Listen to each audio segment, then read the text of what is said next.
Damn it! I really should have seen it coming. With a bit of foresight, it should have been obvious to me, like two trains racing towards each other on the same track, but maybe I wasn't looking hard enough. Well, at least I wasn't thinking things out that well, and I suppose I could use the excuse that one train was hiding in a tunnel, but all the warning signs were there if I'd only looked hard enough for them, but I was kind of bided with the girl, so when that other train came roaring out of that bleeding tunnel, I just had no idea what was coming. Okay, enough of the bleeding metaphors. Let's get down to brass tacks. All through my school life, they must have been there. Well, they were there, but you kind of didn't notice that there was two of them then. That's it. They weren't two people, really. They were a single entity. Mercedes CLA and Partia Rowan. Two girls, one personality. As I remember all through school, they were referred to as the twins. They dressed alike and spoke alike. Their hair was styled the same. They were like a pair of twins. But they were not aided, but they might as well have been joined at the hip. Now don't get the idea that they were standoffish or anything. Once they were in their teens, they dated boys all the time. The only problem there was that they only double dated if a guy fancied one of them. He not only had to get her attention, he had to find a suitable date for the other one. I must admit, I liked the look of both of them, but I never did get to know either of them. Well, I couldn't be bothered to play this silly double date game. A guy would be running around for weeks trying to find the suitable candidate that the girls would find acceptable to make up the foursome I learned at a young age, that the girls could be bloody choosy when they wanted to be. And from what I heard the girls wanted to be, it was probably all a game to them anyway. The problem never came up for me, really, because when I was 16, my old man talked my Uncle Harry into taking me as an apprentice builder. That was my old man all over. Get yourself an apprenticeship, boy. You'll have a job for life. The only problem with that bloody apprenticeship was that I had to go and live with my Uncle Harry and Annie Mavis in London. Co-London, the big city, and bright lights, we lived in the suburbs, and most of my Uncle Harry's and my work was out in the suburbs as well. I had one day and one evening a week at a technical college also in the suburbs. Uncle Harry wanted blood for his money. So by the time I got home at night, I was so knackered, traveling up into town wasn't an option. Add to that, Uncle Harry was a bleeding workaholic. Hold on a correction there. He was under the impression I was a bleeding workaholic. He always had little jobs laid on for the weekends. You missed a day work during the week to go to college. You can make it up on the weekends, boy. So my planned monthly weekend trips home soon became Bonely, then TR. Only you get the idea. I got home 3 times the first year. And besides Christmas, once the second year, by the end of the third year, my dog had started growling at the stranger when I walked in the door of my parents' home, and there was a bloody lodger sleeping in my room. I had to share my little brother's room, appership over. I decided I'd had enough of working for Uncle Harry. I really don't think he was too pleased when I took my leave bollocks to him. The old bugger had got his money's worth out of me. Home wasn't home anymore for me. If you get my drift, I'd managed to save a lot of the meager salary Uncle Harry had paid me over the years, so I had enough in the bank to allow me to put a security deposit down and rent a little flat of my own back in. My hometown work wasn't a problem either. I had my papers, and I was soon on the books of one of the local firms. The work was hard, but at least the money was spectacular after what Uncle Harry had been paying me. Builders who really knew what they were doing were not exactly rare, but were a bit thin on the ground back then. Well, young ones were.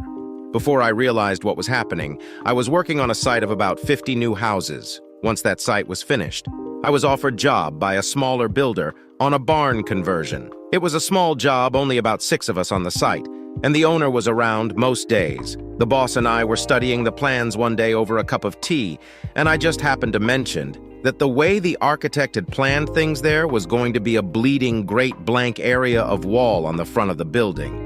I just said that if it was my place, I'd make some changes that I thought would make the place look better. The boss pushed the artist's impression drawing of the finished house at me and said, "Show me."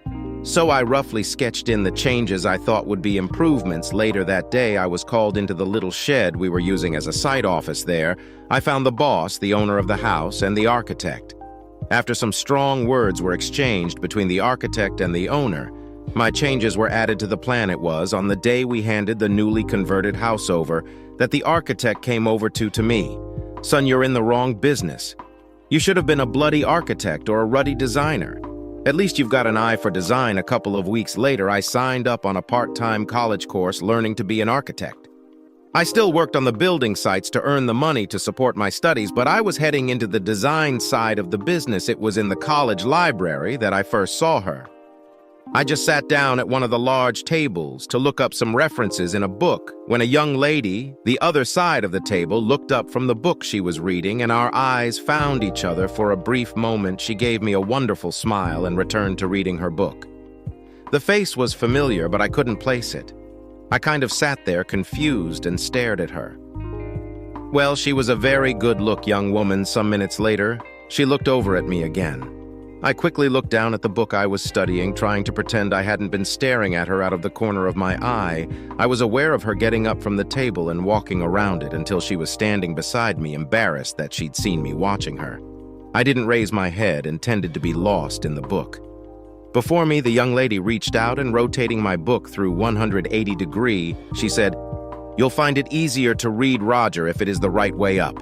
I looked up at her. "You don't recognize me, do you? Roger Mercedes, Mercedes Cloth, KY, do you've changed some? Do I take that as a compliment?" "Of course you do, but where's Tish?" I added, looking around.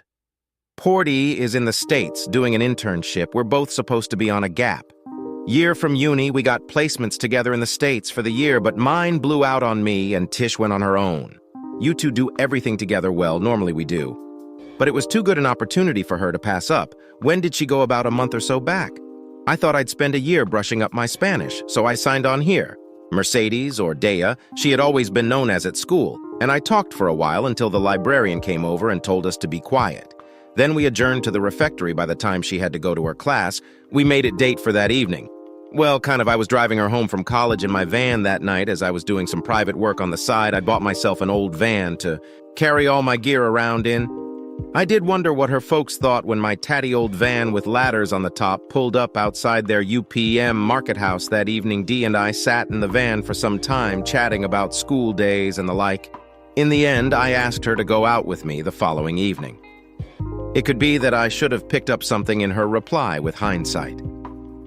"I think I should have. That would be nice, Roger. I haven't been out since Tish went away." I arrived at her house about 7:30 that Friday evening. The door was opened by her father, who looked me over like I was something the cat had dragged in, and the expression on his face when he looked at my van was something I can't describe. I was shown into the lounge where Dee's mother and her younger sister were sitting to wait until Dee was ready. Dee's mother was very pleasant, and so was her sister. I remember Dee's sister Estelle from school, to be honest. I think I got the old swooning looks from her. It struck me that Dee's father didn't like me. This is not an uncommon attitude for a father to take. After all, he was young once and knew how most young guys' minds worked, standard fatherly protective behavior. If you ask me, when Dee entered the room, my jaw dropped. Remember, I'd known Dee since she was a little kid, the day before I was struck by her pleasant face and nice figure. But there was no way that I was prepared for the woman that walked into the lounge that evening. Was it Bobby V who sang Poetry in Motion? Well, there it was standing before me. I think my heart stopped beating for a moment. Well, I definitely remember I found that speech was impossible for quite some time that evening. We went to a local night spot. Nothing flashy, just a pub that had live music and dance floor of sorts. Although we did dance a few times, Dee and I spent most of the evening talking. Don't for Christ's sake ask me what we talked about, because I haven't got the slightest recollection. I can just tell you that whenever we got together, we were talking most of the time. No matter what the subject, we appeared to agree on just about everything, that is, except one Pitia. I had no interest in Portia at all, although I feigned interest to keep Day happy. It was clear to me that she had been missing her almost lifelong companion. And I suppose it was really understandable. I just wished I'd understood at the time that PETA was the other train I was talking about, hiding in that bloody tunnel well that first date, and the little kiss I got at the end of it led to a second and third date following in quick succession by the end of the month. Mercedes and I had become an item. When we weren't either at college or working, we were together. I would find Dee waiting by my van when I came out of my evening college classes, and on the days I was at college, she would meet me for lunch. To be honest, I was beside with her, and from what she said and how she behaved, I thought she was beside with me to join me in my bed for the first time after we'd been together about 3 months. For some reason, she couldn't use the pill, so we had to resort to other means of protection against her becoming pregnant. I've got to say, it kind of took the edge off the moment and spoiled the mood a little. Consequently, didn't get to actual intercourse. Very often we found other ways to satisfy our desires.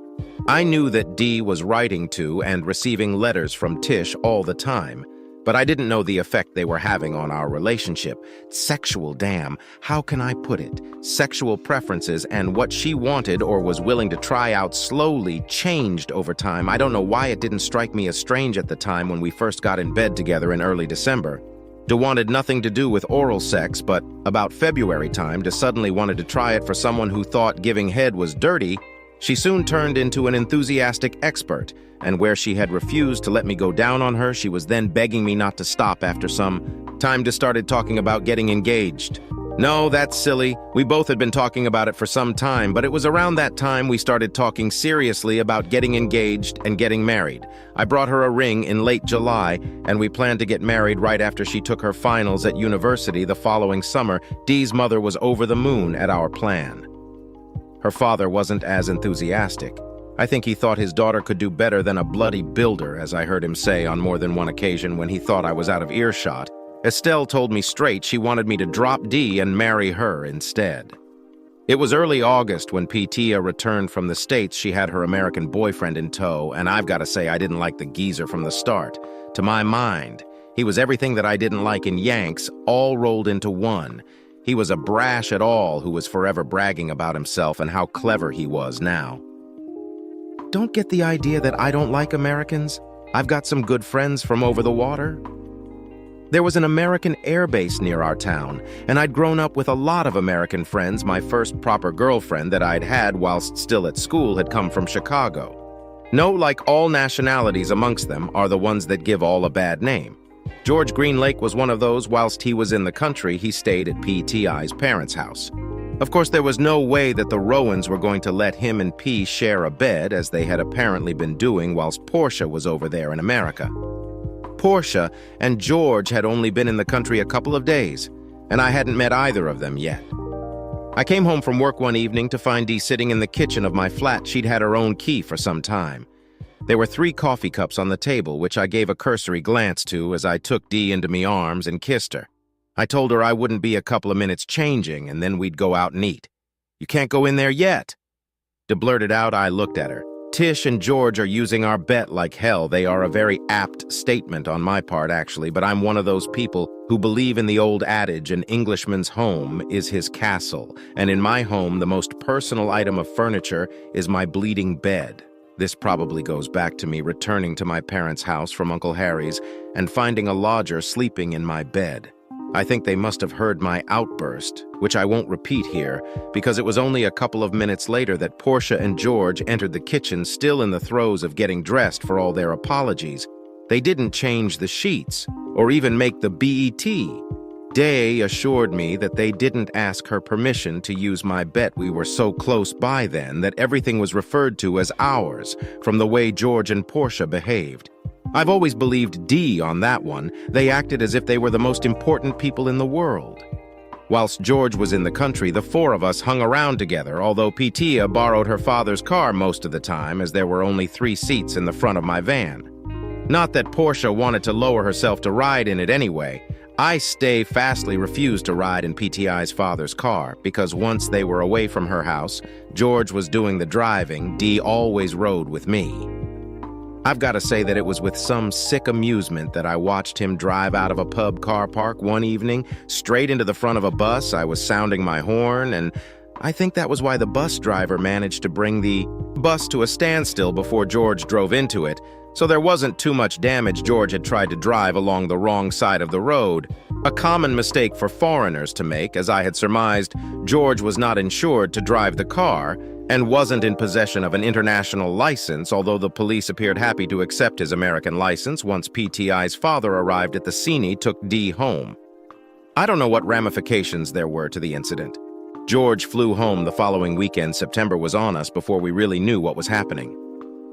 Suddenly, my tatty old van took on a new significance. Both Tish and Dee had to get all of their gear to the flat they were sharing at uni. Suddenly, Portia was quite happy to travel in my van. All her junk was staked in the back. Along with Dee's Pitia was on the not favorite daughter list with her father after he discovered his new Sab buried in the front of that bus, so he hadn't volunteered to drive her up all too soon. The girls were gone. Not that I care to toss about Tish being away again, but I was soon missing Dee. Hey, I wasn't the only one missing her in all the time we've been going out together. I've been invited to Dee's house for a meal once, and I really think that was only because I needed to ask her father for her hand in marriage officially. The week after the girls left, Dee's mother called me and invited me to Sunday lunch. As I've said, I appear to get on just fine with Dee's mother and her sister, who was still following me around like a puppy. Now Dee's father started calling me son and even asked me to join him in a round of golf, not one of my sports. But I could see I was going to have to take it up after Dee and I were married. Got to keep the in-laws happy. I figured there was a little bit of an ulterior motive in these invitations to meals on the weekends. When Dee came home every month to visit, we would spend a lot of time at her parents' house, now that I was a regular and apparently welcome visitor there. Once a month, I drove up to spend the weekend with Dee. Although that wasn't how it usually worked out most of the time, Tish was with us, and her main topic of conversation was George, and how she was going back to the States to marry him when she had her degree. Tish also had the infuriating habit of coming home with Dee as well. She slept at her parents' house but appeared to spend most of her time at Dee's parents' place. Well, let's be precise, she spent most of her time wherever Dee was, that included the little time Dee spent at my flat. By the time Christmas came around, plans for our marriage were in full swing. Let's be fair, Dee's mother was just about organizing everything along with Estelle. That is, I think Dee and I were just agreeing to everything that they wanted to do. Hey, I wasn't paying, it was Dee's old man who was footing the bill. I would just say, "Are you all right with this, Frank?" He nod and say, "Wait till it's your turn, son. Take my advice and only have boys." I suppose he wasn't that old stick, really. As far as Estelle was concerned, this marriage was only a rehearsal for what she termed as the big one. Frank would look at me and raise his eyebrows when she said that, well, everything was going along just great until just after Easter when PTI got the bleeding. Dear Jane letter, you know what I mean. George dumped her for some other girl. I told you he was egedeo. Whole partia wasn't my favorite person, but I saw that letter. He was an insensitive a-hole, as they say over there. It was a few weeks later that Dee first said she wanted to put back the wedding. Pitia was originally getting married a couple of weeks before us. Now Dee wanted to put our wedding back a month or so because Tish was upset the girls graduated and moved back home my van again. They both got jobs pretty quickly. Nothing special in local banks, different banks. I was, of course, still juggling college and work, although I was working on my own a lot more. I even had a couple of blokes working for me on occasion. I would generally CD most days to start with. But as time went on, she took to going out with Tish, first one night a week and then two. Then suddenly she stopped meeting me after my night classes, so now she was with Tish 3 nights a week. Not that anything untour was going on. I was too well known in town for anyone to get clever with my girl, and that was what Dee was known as by then. Okay, the month or so the wedding was put back became until after Christmas, as Christmas approached. Dee wanted to put it back further until Easter now. Up until that point, I'd been patient. I realized that Tish was her friend. But it seemed to me that we were going to have to wait until Tish found her another mug before Dee was going to walk up the aisle with me. It all came to a head in early December. I arrived at Dee's house to pick her up around 7:30. Dee and Tish were car sharing, going to work that night. Nether had come home. Yet Dee hadn't called me to put me off, and Nether had called home to tell their parents of any change of plan. I was not a happy bunny, and went looking for Dee's car. It wasn't hard to find, as our town isn't very big. I found it in the car park of one of the pubs on the outskirts of town. Inside, I discovered Dee and Tish sitting there with some prat. They were so enthralled with the line of he was throwing Tish that they didn't notice me enter. I brought a drink and positioned myself on the other side of the room. I sat watching as a meal arrived for them, and they all sat and ate it. I did note that Dee was drinking only non-alcoholic drinks. It was gone 9 before they got up to leave. Both girls were apparently still enthralled with everything that came out of the AR's hole's mouth. Jesus, talk about a line of S.C. Myers. The wanker wouldn't know one end of a gun from they must have got right out to her car before Dee spotted my van parked alongside it. She came dashing back in and looked around for me. I was at that time in conversation with a couple of guys I knew. Roger, how long have you been here? Dee asked, as she came up to my table, followed by Tish and the wanker. Slowly, I looked up at her. Since about 8 o'clock, my fiancé stood me up this evening, so I thought I'd have a quiet drink by myself. Why didn't you come over and join us? You must have seen us sitting there. Oh, I did. Don't you worry, but you didn't really want me along, did you? If you had, you would have called and invited me to join the party, wouldn't you? What was it? Does the Flash little get fancy a threesome or something? How can you say such a thing? Rodney invited Tish out this evening, and Tish didn't want to go on her own, as she doesn't know him that well. Why no phone call to me or even your mother? I forgot, that's all. Well, I forgot to tell you I was here.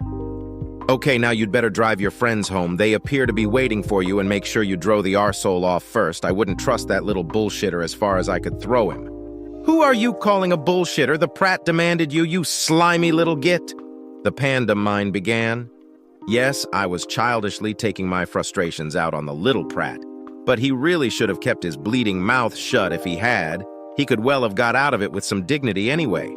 He had been telling the girls how much of a tough guy he was all bleeding night. Anyone in the SAS can handle themselves, even the bloody pin pushers. Once we took the argument out in the car park, and there wasn't an audience anymore. He wasn't so brave, as a matter of fact. He did a runner after trying to slam the pub's door in my face. The automatic gas closer prevented that. Did you have to do that? Tish liked him. Dee demanded I didn't do anything. Dee. The little tosspot talked himself into a corner and then into a fight that he didn't hang around a half. All I did was to get stood up by my fiancé and went out for a quiet drink to drown my sorrows. Good night. I returned to the bar to finish my PD, came back inside for no more than a minute. So she and Tish had a whispered conversation, and then they left. Well, the train was blowing its bloody whistle as it came roaring out of that bleeding tunnel the following evening. I didn't go round to Dee's house at the usual time to pick her up at 8:30. She let herself in the door of my flat. What's up with you? Why didn't you pick me up? We were supposed to be going to see that film this evening. Oh, I forgot. Don't talk rubbish. This is about last night, isn't it? Not exactly. This is about you and me and your friendship with Tish. What has Tish got to do with it, everything? If Pitaya weren't around, we'd be married by now. But for some reason, you've decided not to marry me until Tish finds some mug to marry her. Well, I'm not waiting anymore. The wedding goes off in February. Or there's not going to be a wedding. Secondly, you will see Pitaya just 2 nights a week from now, on the 2 evenings that I'm at college. You can't make demands like that. Oh, but I can't. I'm supposed to be the guy you want to spend the rest of your life with, but you worry more about Tish than you do about me. Now, I suggest you go home and think about what you really want. You can bring me my answer tomorrow night. I'll be here until, shall we say, 9 o'clock. But Tish and I are going to that rock concert tomorrow night. It's Portia's favorite group. She'll be really upset to miss them, and I know she won't go alone. I won't have time to come here before we go. Then I have my answer already. It's your choice, Di Partia, or me. Think about it if you will. If you're not here tomorrow evening before 9, everything's off. You can either keep or sell the ring. I wouldn't want it in my flat. It would have too many bad memories. Dee tried to talk me around, but I refused to listen to her, to be honest. I was tired of being a fish on the line. Either we got married or I would have to cut my losses as I expected. Dee tried to circumvent things. My phone was ringing when I got home from work. Caller ID told me it was from Dee's house. I ignored it. It rang at regular intervals until 6 when she was due to leave for the concert. 10:06, it rang again. The caller ID told me it was from Petitia's parents' house. The phone rang a couple more times a little later, I assume from call boxes as the ID was withheld. Call boxes in the local theater are set up like that at 9 and 8. I left the flat and went over to a friend's flat from where I could watch mine. Brian's a nice old boy who had really become like a surrogate father to me. I'm afraid that letting my bedroom to a lodger without even asking or telling me first had almost completely destroyed my relationship with my father and family. It was gone 12 when Dee's car pulled into the car park. Dee got out, followed by Tish, and the little from the previous evening. Dee went up to my flat, which was all in darkness. The other two waited by the car. She let herself in, and I watched lights going on and off as she searched the flat for me. Dee went back down to her car, where she talked with the other two for a while. Then Tish and the guy got into Dee's car and drove off DE, then returned to the flat. I made myself comfortable on Brian's sofa, did suggest I go home and talk it out with Dee, but I figured she made her decision at 6 o'clock. I wasn't prepared to play second fiddle to Portia and Dee's affections, no matter what it cost me. Brian could see the car park from his bedroom, and he came out to tell me that Dee's car had returned. About half an hour later, I went back into his kitchen and watched Tish go up and into the flat. Dee obviously wanted some moral support by 8:30 in the morning. Neither girl had left the flat. Actually, I'd painted myself into a bit of a corner. There was no way I could get out of Brian's flat without them seeing me now. I know I was playing silly games, but I wanted them to be wondering where I was. It was obvious that neither girl was going to work that day. They were planning on waiting me out. After all, I'd have to put an appearance in to get my van. Well, that's how I think their minds were working. The masterstroke I came up with to get past that one was to call a guy who was working for me. I had him come around and drive my van to the site where we were supposed to be working that day. It worked like a dream. It was only when the old van's engine started that the girls realized what was going on. They came running down the stairs and jumped into Dee's car, then set off in hot pursuit of the van. I suppose they thought I was driving it. I went down and got into my car. Now that was something they didn't know about. I'd finally bought the car that Dee and I were supposed to be going on honeymoon in. I drove it over to the house I'd bought another secret from Dee. This was the house I thought we were going to start our married life, and at that moment in time, it looked like a building site as the guys hadn't finished yet. Well, I kept putting the date back every time the wedding date went back.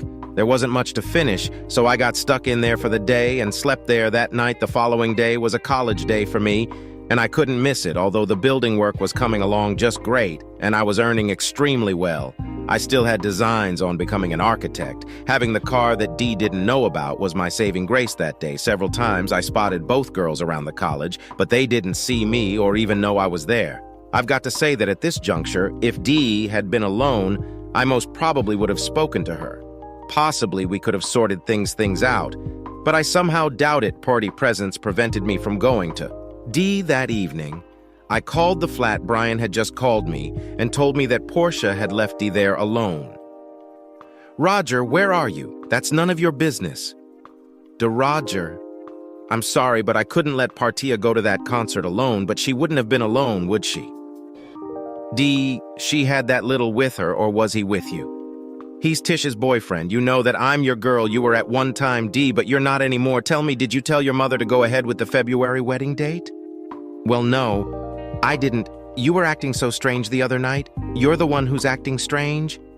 "I told you last night was your chance to decide whom you wanted to be with, Patia or me.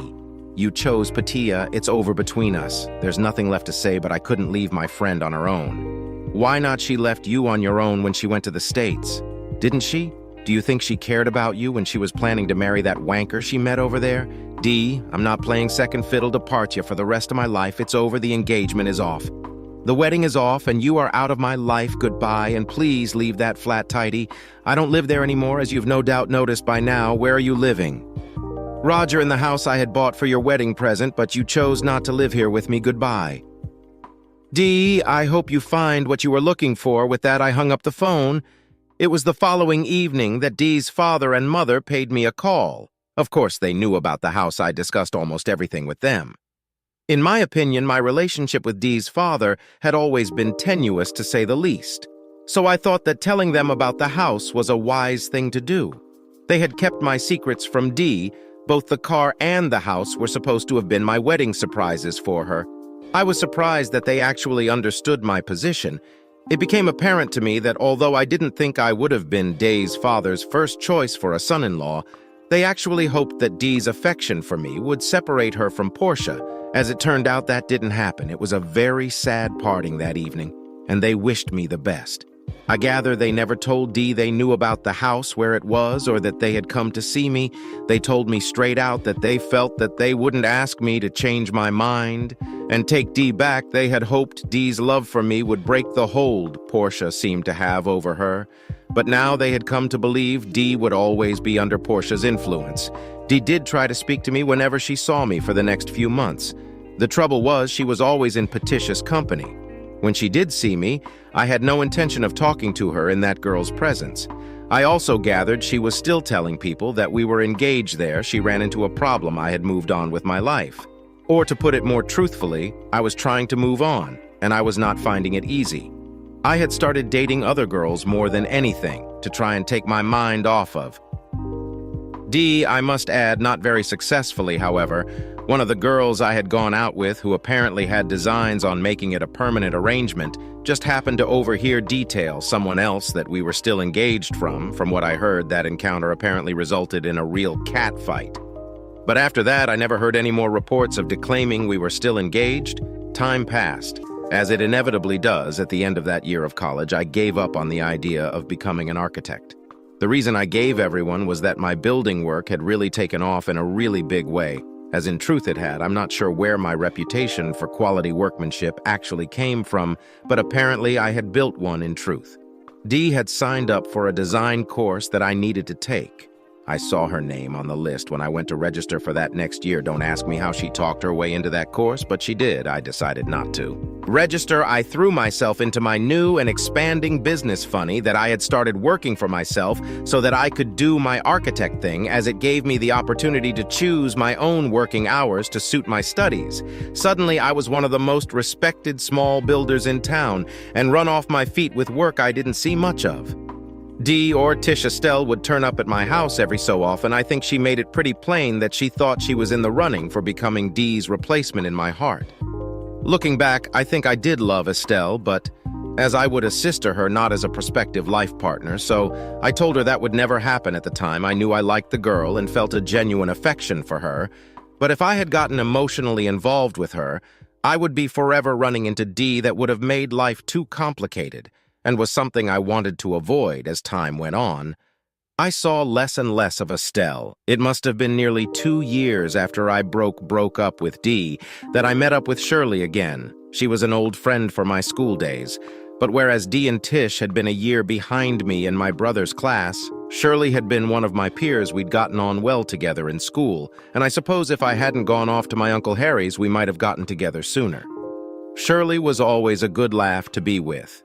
Well, she always had been at school. She did have a little bit of a reputation for putting out, but I had never gone after her on those grounds. Shirley was just fun to be with. Especially now I'm not claiming I felt the same way about Shirley as I had done about Dee. I know I quickly grew to love Shirley, but Dee had been my first real love. Many people have told me that your first love is something different, and I have cause to agree with them anyway. 8 months after we got together, Shirley and I married in the local registry office. It wasn't the big affair that Dee's mother had planned for Dee and I, but it was what we wanted, well needed. Actually, time was always going to be a very important factor in Shirley's and my relationship. You see, it was shortly after we started going together that Shirley was diagnosed with cancer.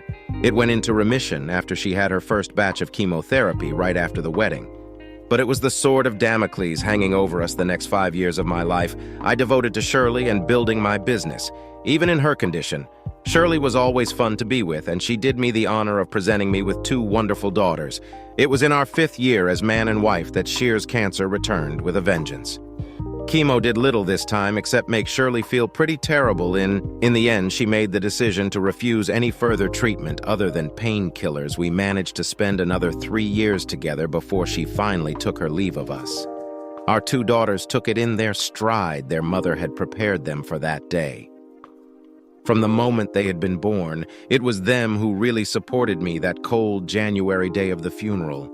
It was also them who invited everyone back to the house for the wake. 6 and 70-olds taking charge of almost everything, whilst their father wandered around in a daze feeling sorry for himself. Shirley had done a really good job with them. My company had done a lot of renovation work for the church at a discount, as it was Shirley's church personally. I'm not really into the religion thing. We'd rebuilt the boundary wall after an old ivy tree had died and fallen on it.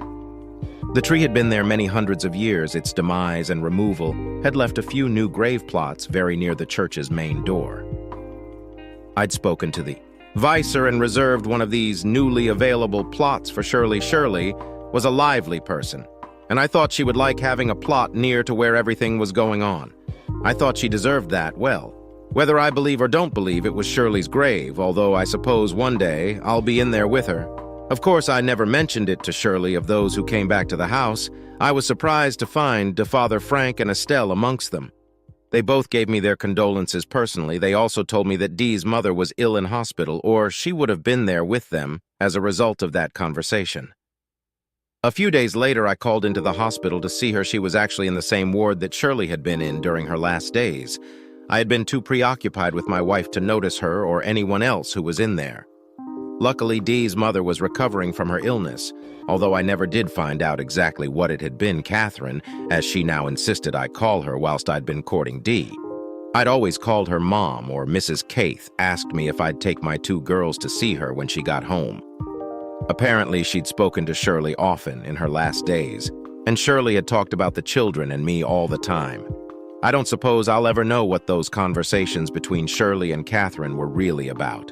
I wasn't allowed to take the children into the hospital to see Catherine as they were too young and were not her direct relatives. What stupid rules these places have. Both girls had been in there almost every day to see their mother.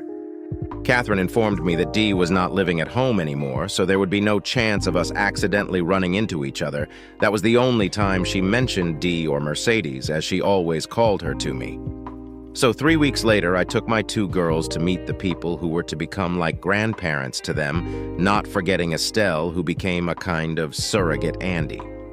As a matter of fact, Estelle started turning up at my house all the time again, so often, in fact, that my neighbors thought that there was something going on between us, that is, until her boyfriend Russell started turning up with her as well. He was a nice guy who was dying with impatience to marry Estelle, but for some reason she was keeping him hanging on, much like her sister did me. They were both very helpful to me when it came to looking after the girls. I had had some thoughts of hiring a nanny, but I was trying to get by without one if I could. These were my girls. I didn't want a stranger looking after them too much. Once Russell told me about how frustrated he was getting with Estelle, not making her mind up about marrying him. I had a quiet word with her and told her to think very carefully about what had happened between Dee and myself. I asked Estelle why she was not grabbing a really nice guy while she had the chance. Her answer was one that I couldn't understand. You really don't know, do you? Well, I didn't have an answer for that question, but whatever, a couple of weeks later, Estelle finally named the day. Russell, apparently convinced that I talked Estelle into accepting his proposal of marriage, asked me to be his best man, and I said yes. Was that a mistake? I guess I'll never really know. It stood to reason that Dee would be there. I wasn't sure how either of us was going to handle that. It was a question I chose not to worry. Estelle with. The day of the wedding was a beautifully sunny June day. I was standing with Russell at the front of the church as Mellon's wedding march began to play. My 2 girls were Estelle's bridesmaids and were being shepherded by the maid of honor, Marin, another old school friend of ours. Moran and I were quite good friends at school. It crossed my mind that Estelle might have been trying to play matchmaker. Estelle went out of her way to give me a big smile as she approached Russell at the altar. Then she turned her attention to her husband, who it was about halfway through the service that there was somewhat of a commotion at the back of the church. I cringed as I heard a loud American voice that I recognized. Then they came clumping down the side aisle to take their seats amongst Estelle's family and friends. I tried not to look, but you know what? It's like. A quick glance confirmed that it was Portia and George who had arrived late. I actually heard Estelle say the poor girl had forgotten she was wearing a radio microphone, so most of the people in the congregation must have heard her say it as well. It's a shame that some of them didn't take the hint and leave. I was curious as to why they'd been invited in the first place. The disturbance over the service carried on to its normal conclusion. As we began parading out of the church, Catherine turned to me. God, we never thought they would have the cheek to turn up the insensitive buggers. We thought we were safe in sending them an invite as they live in America. It was as we got near the back of the church that I saw her sitting there, flanked by a couple of other women. Dee did not look very happy, and her presence obviously surprised Catherine because Kathy's step faltered for a moment, but then she soon recovered her poise, and with a smile and little nod to Day, she continued with the parade. Dee avoided eye contact with me, or did I avoid eye contact with her? It was obvious to me that something had happened in this family that I knew nothing about. I knew that they had never mentioned E to me since I'd been reunited with them, but I put that down to them being sensitive to my feelings. That it appeared was obviously not the case. Outside the church, we had the obligatory photo call. I noted that Dee was not in the lineup. I saw Estelle motion for her to join the line a couple of times, but Dee didn't move in the end. Estelle looked over at me and gestured with her eyes and head. She didn't have to say anything. I knew what she wanted. Slipping off to one side, I circled the watching crowd until I was behind Dee, taking her firmly by the arm. I marched her into the lineup. "Take that frown off your face and smile, woman." "This is your sister's wedding," I said to her in the best form of commanding tone, as I could whisper, "What have I got to smile about?" Dee replied, "A damn sight more than my wife has." That was her grave you were almost standing on back there. Dee wasn't really. But I think that did the trick by reminding Dee that other people had worse problems than she did. "Oh my God, I'm sorry," Roger blurted out. "Well, don't be, just remember you're alive, so you have got something to smile about." One of the ushers who was on the ball threw me a small bouquet, the same as my girls were carrying, and I pushed it into Dee's hands before I regained my position in the line. I think Dee did manage a smile, but she didn't look like the happiest girl in the world. The photo call over, I started herding people into the limousines that were taking everyone to the reception. Oh, my two girls' girl demanded a cuddle, and I had to tell them both how wonderful and clever they had been as they got into their car. I noted my girls no longer had their bouquets. Dee had disappeared back into the crowd again after the photo call, which was somewhat to my relief. I suppose one of the ushers must have found her a seat in one of the cars. Prasha came up and said hello. I'm afraid I can't repeat what I said to her. And that rolled George, and no, I wasn't in the slightest interested in how they got back together again before I left the church. I went over to Shirley's grave. There were 3 small bouquets of flowers lying there by then, along with the large bouquet I'd put there when I'd arrived. I had a quick word with her, as I always did when I was there. Funny how we do that, isn't it? I've got no belief in the afterlife, but I will stand by Shirley's grave and talk to her as if she's actually there and can hear me at the hotel where the reception was being held. It really became obvious that Dee's presence had not been expected after Catherine had left the welcoming line.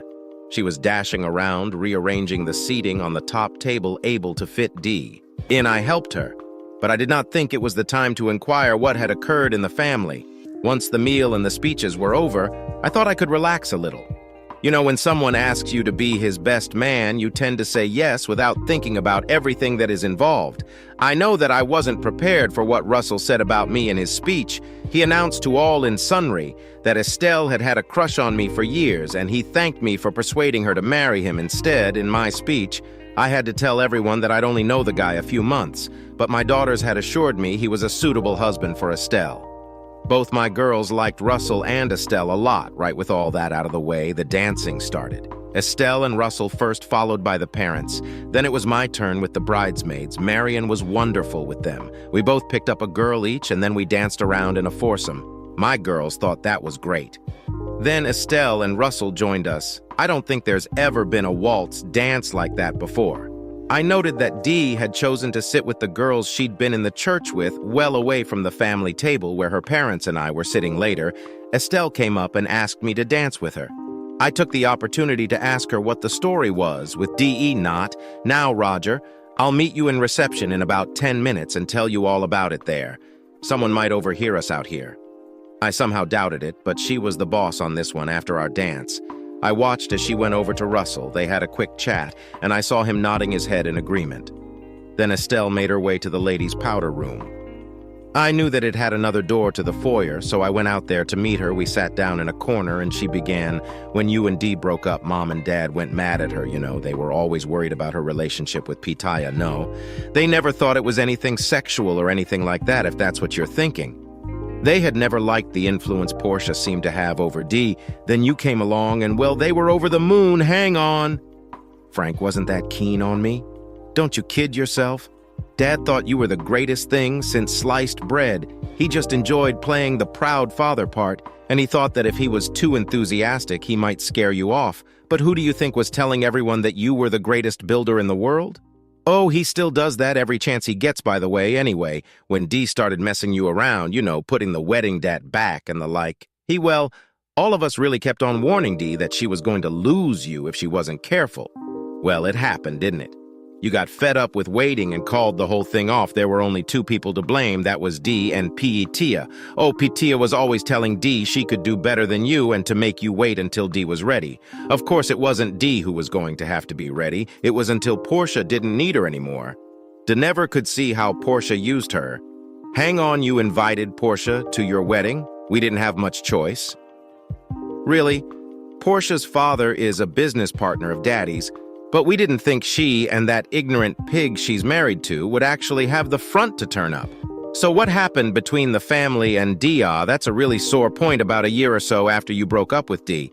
I think it was just after you married Shirley, George turned up again and asked Partia to marry him.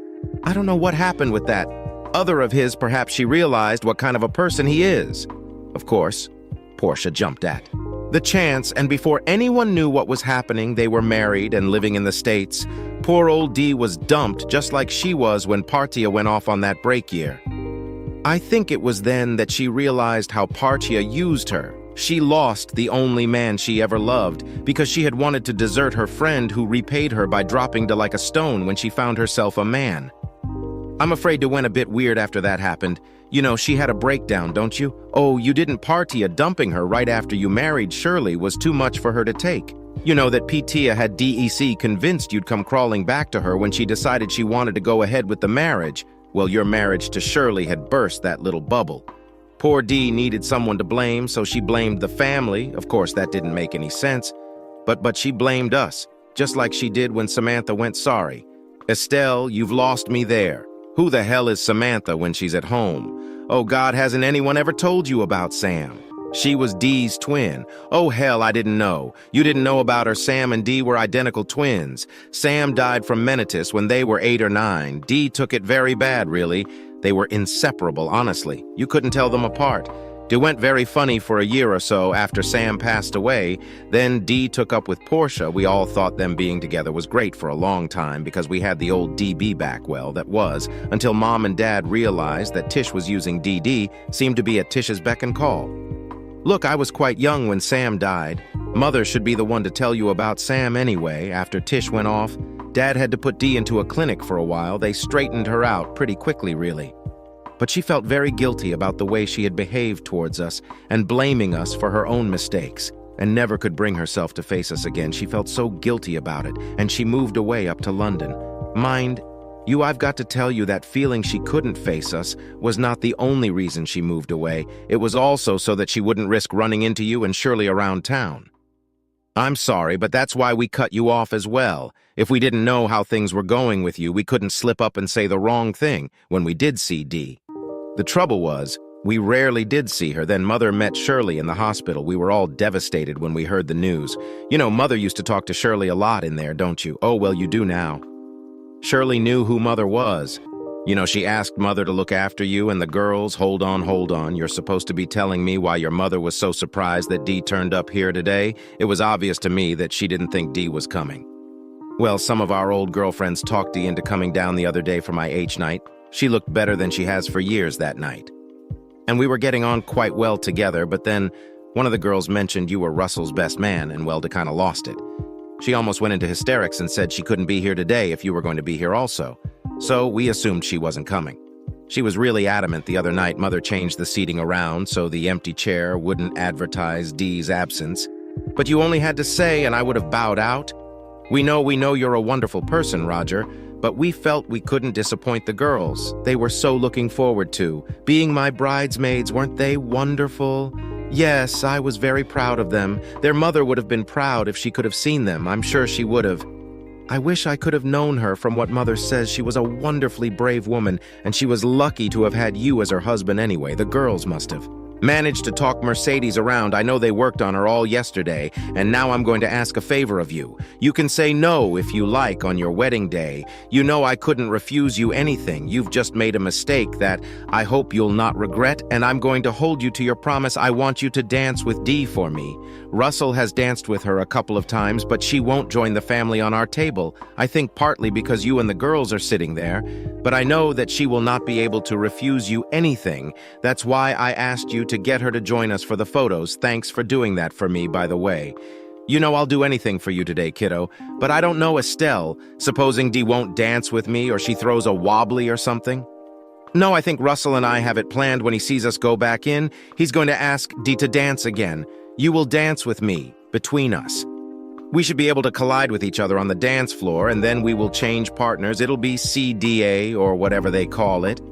Dee will not know what's happening until it's all over. I'm sure Dee won't refuse to dance with you once you've got your arms around her. Then when the song finishes, you take her over and sit her by mother and father. I'm sure once she's there at our table, she won't walk away from it again.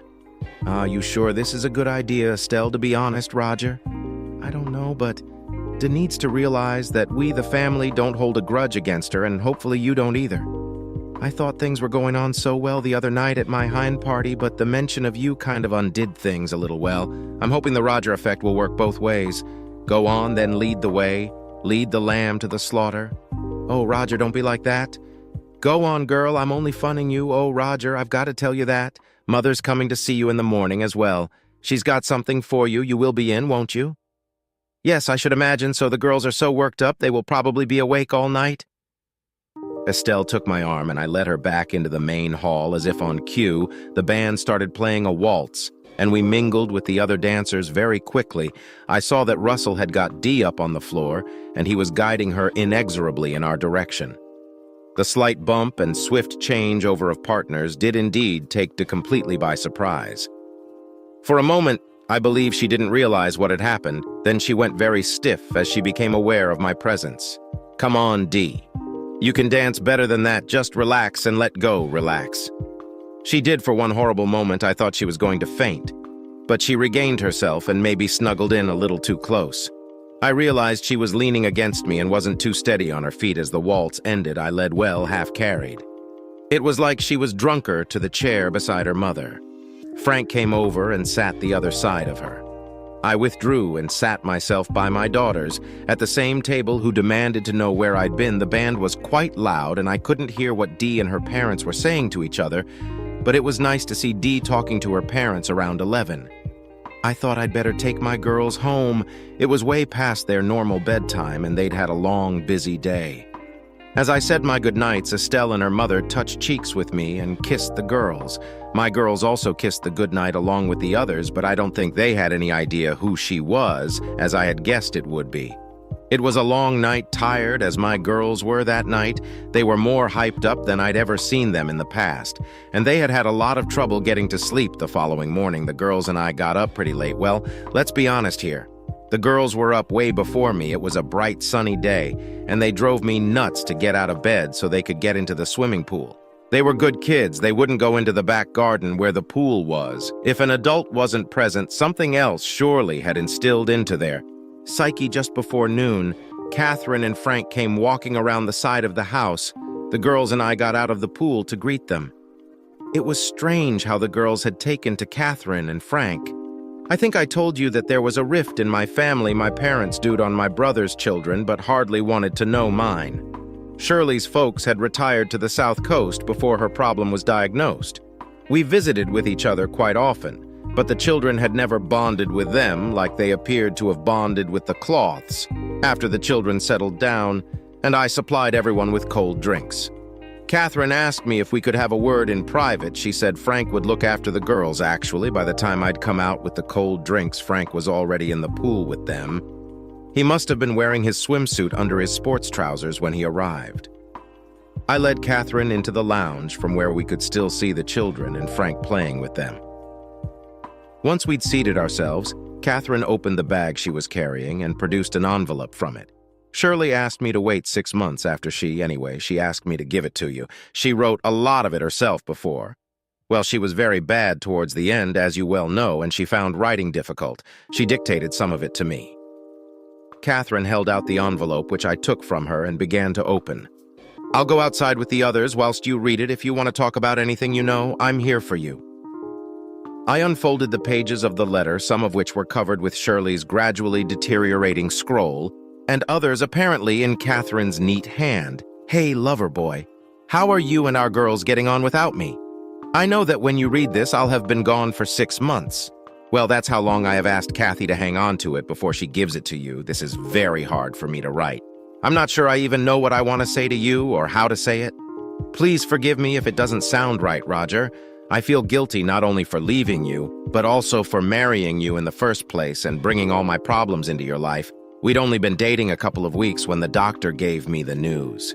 It took me some time to decide whether to tell you about it or not. I was frightened you'd stick by me because of some twisted sense of duty. You know you were that kind of man, but I must tell you I loved you, and I know you love me for myself when you encouraged me to have the girl, although you knew you were most likely going to have the job of raising them alone. I knew that it wasn't pity you felt for me, but real love. I'm sorry I can never repay you for all that love that you have showed to me, Roger. I have loved you more than any man I have ever known. I know that you do not believe there is an afterlife, but I hope one day you are proved wrong and we shall meet again there. That's the worst part over with now. I must ask you to think of the rest of your life and our girls' lives. I'm going to ask you to do me a big favor.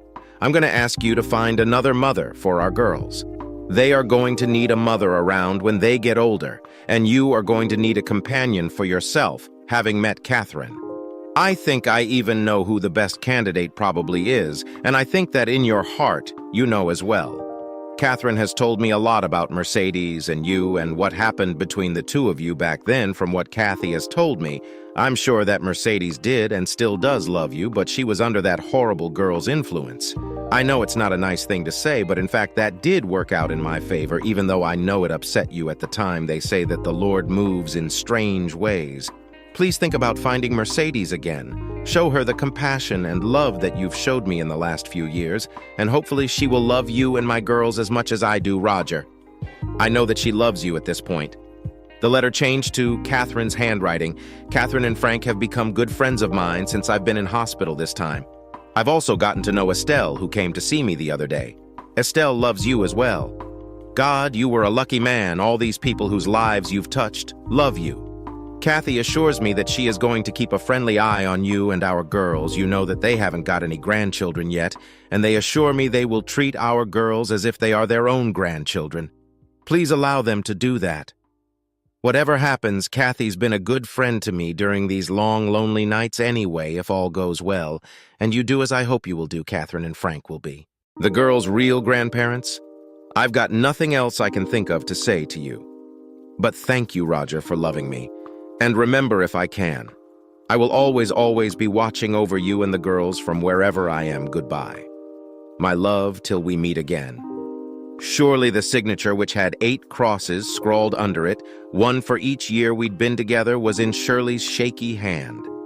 I sat and cried for, I don't know how long before Catherine came back into the lounge with a cup of tea for me. I can only assume she'd been watching me read the letter through the lounge window. I suddenly became aware that I couldn't hear the girls playing in the garden anymore. I must have looked around in panic. It's all right. Frank has taken them out in the car to get ice cream. It's plenty warm enough for them to be in their swimsuits today. Thanks, Catherine. You obviously know what Shirley says in this letter, yes.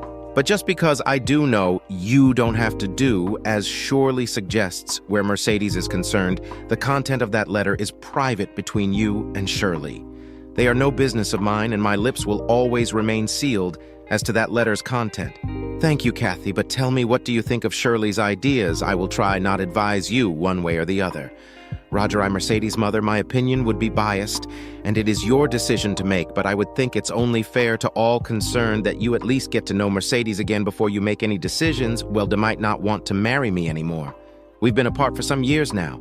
I'm trying my hardest not to influence you one way or the other, Roger. But I've got to tell you, yesterday Dee was saying how lovely your girls were and how she wished they were her own children. And of course, with all the consequences that come from that, I must have looked confused because I couldn't understand what consequences Catherine was alluding to. Damn it, Roger. She was saying she wished she had married you when she had the chance. The girl is heartbroken whenever she sees you. Oh, I'm sorry, I understand you. Now you know that I still have strong feelings for Dee. Walking away from her was the hardest thing I ever had to do in my life. As a matter of fact, I had to force myself to be angry with her, to almost hate her. I'm not sure I can put those feelings behind me now. Are you going to try? Well, of course I am. It was Shirley's last quest of me. I can never forget that, but I think I'm going to have to get to know Dee socially again before I can make any decisions. I'm going to need to know if the girls take to her and how she takes to them before any thoughts of a relationship between us can be contemplated. You're no fool, Roger. I can see that you've got your priorities right. The children must come first, of course. We need to get them together with Dee somehow and watch to see what, if any, kind of affinity builds between them. Yes, I've got to be careful they don't think someone is trying to replace Shirley in their... If that should happen, it would be a disaster for everyone. I don't want to play with these affections and then be forced to walk away again because the children are unhappy from what Estelle told me happened with Portia. Before I couldn't do that to her again, Catherine leant towards me and kissed my forehead. Shirley really had you taped, didn't she? She said you were the most thoughtful person she had ever come across in her life. I must have blushed with embarrassment then, because I suddenly felt very hot. Well, how are we going to... I think my voice faded a little. I'm sure Shirley would think it's a wonderful idea. Remember, Roger, she did say she wanted you to find another mother for the girls at a ridiculously early hour on the Saturday morning for me, anyway. 2 weeks later, I awoke to hear my daughters talking to someone downstairs after dragging myself out of bed. I found Estelle and Russell unloading all sorts of goodies out of their car. It was then that I realized just how much effort Shirley had put into these pool do, as she had called them. They had brought along lots of things that I had overlooked. Well, I had never had to think about them in the past. Estelle was to tell me later that Catherine had been given a list of things that I'd forgotten by my girls. When she called in the previous evening, I wondered why they hadn't pointed out my oversights to me. When I asked them, they said that I was going to be too busy. The lawns needed to be mown before any of the guests arrived. Do as you're told, Roger, and don't ask questions. I thought I told you Shirley had trained them and me. Well, just after lunchtime, some of the guys who worked for me began to turn up with their wives and girlfriends, as did some of the neighbors with their children. Catherine and Frank arrived at about 1:30 with a very quiet D in tow. She looked embarrassed to see me at first, but was soon playing with Estelle and the children in the pool. I think she was wearing one of Estelle's bathing suits. It looked kind of familiar. I spent most of the day circulating often with Russell as company. I think I heard the story of almost every day of their honeymoon, except for the private stuff. It's speculation, but I don't think they got out of bed for the first 2 days. Well, Russell didn't mention in those 2 days anyway. It's funny, but sometimes it's what folks don't say. That is the most telling. Around 9 o'clock in the evening, I thought it was about time the children went to bed. Russell gave me a nudge as Dee went up with AL to settle them down. Half an hour later, when the two sisters came back down, I went up to kiss my girls goodnight. Is that really her daddy? My oldest asked me the moment I got into their bedroom. Who are you talking about? I asked Dee, is she going to be our new mother? The younger explained, hold on, where did you two get the idea that there is going to be a new mummy? Don't be silly. Daddy, Mommy told us a long time ago that you'd find another mother for us. Oh, she did she? And what else did your mommy tell you? That she didn't tell me. She said that Estelle's sister would probably be our new mother, and we were to help you catch her. What did she mean by that? Mommy said to got away the first time, and if you got friendly with her again, we should help you catch her. Oh God, surely you've really got me set up, haven't you? Sorry, Daddy, I couldn't hear what you said. Oh, nothing, girls. I was just offering a prayer to your mother now. Give me a kiss. Good night, and we'll talk about things tomorrow. Is Dee coming over again? We like her. I don't know, baby. She might well. If she doesn't come over, can we go and visit her there? Comes a time in everyone's life when you have to admit that you are on a losing wicket and throw the towel in. I figured that this was my time. Okay, girls, if Dee doesn't come to see us tomorrow, we will go and see her now. Will you both please go to sleep? Good night, Daddy, they said in unison. I'm damn sure I heard them giggle as I left the room. When I got to the stairs, I halted and sat down on the top step. I could hear the party going on outside and someone doing something in the kitchen for just a little while.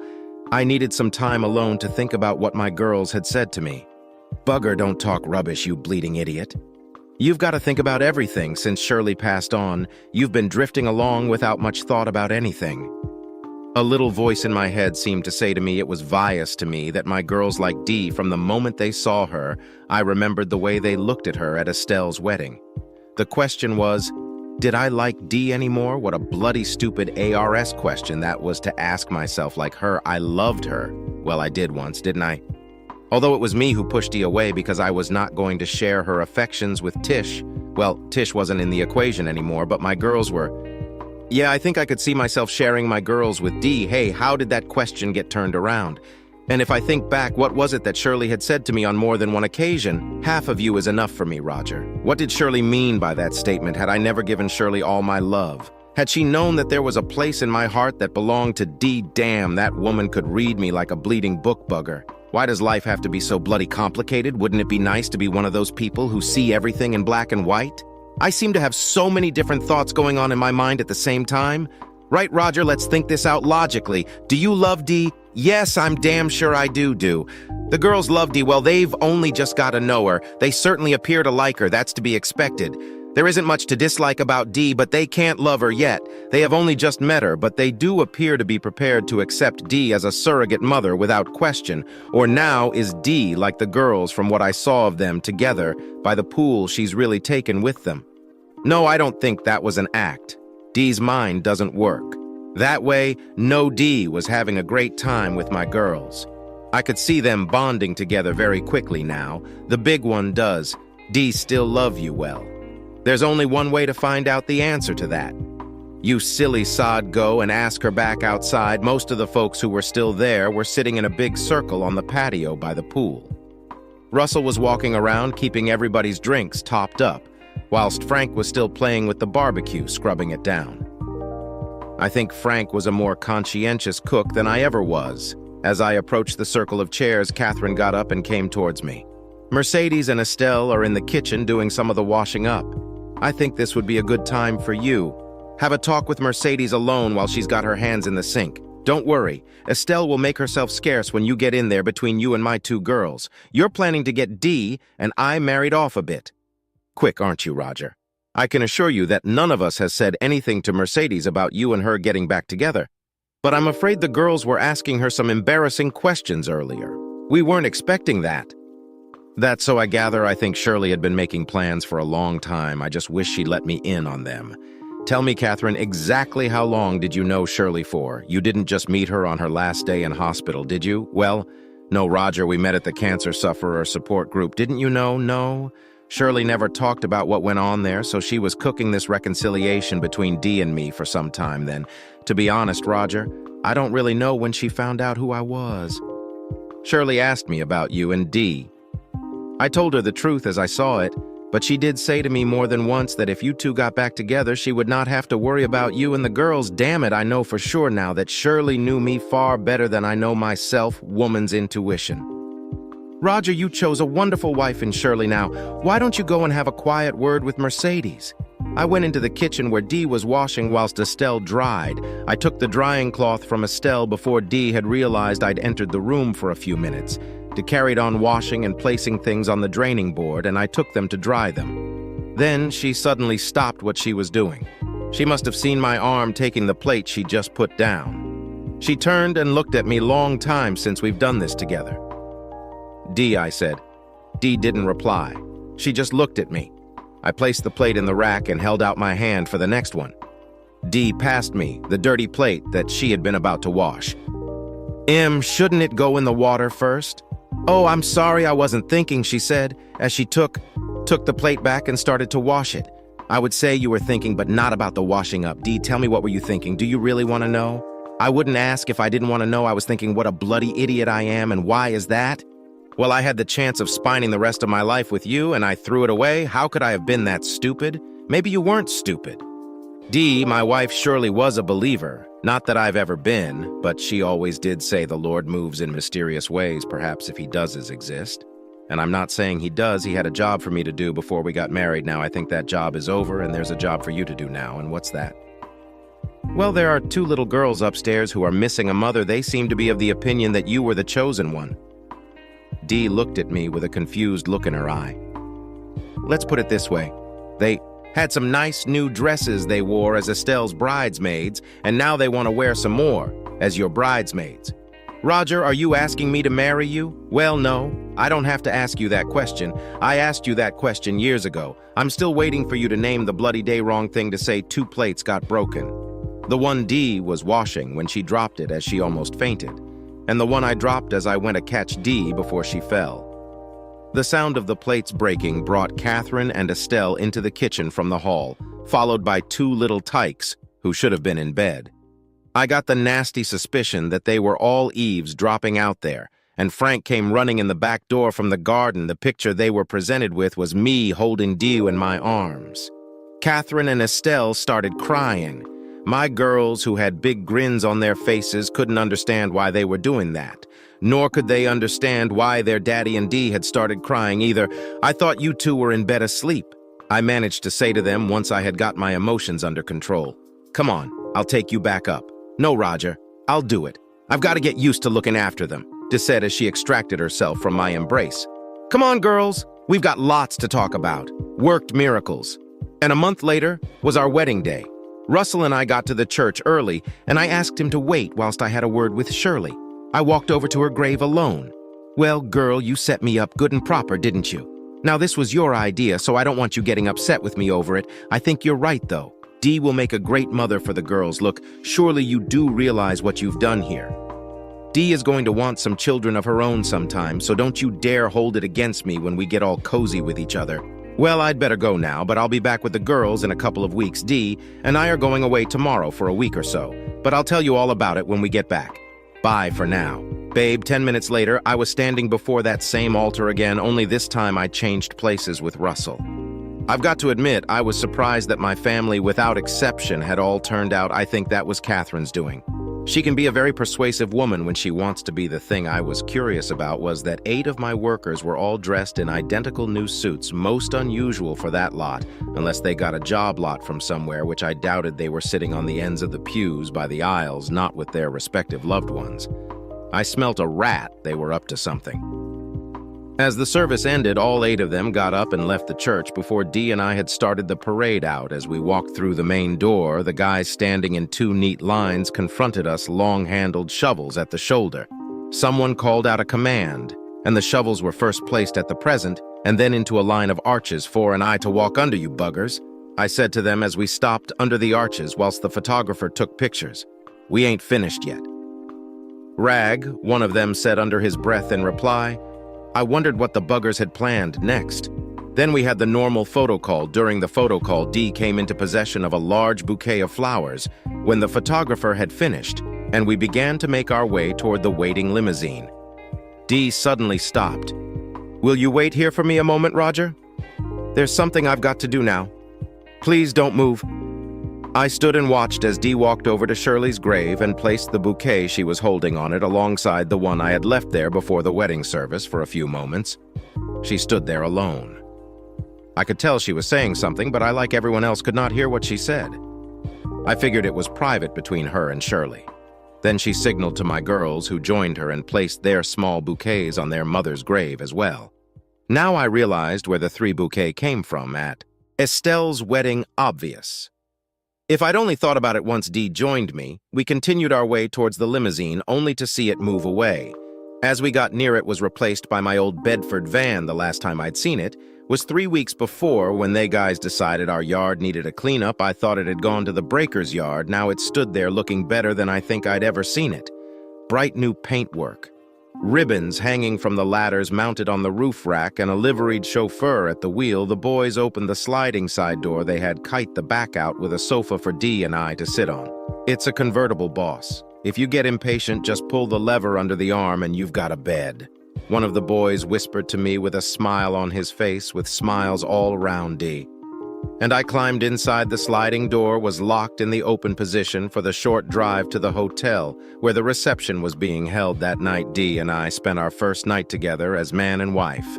I woke at some unearthly hour in the morning to the sound of Dee sobbing. What's wrong, babe? I asked. What a stupid Einen way to ask her. Nothing.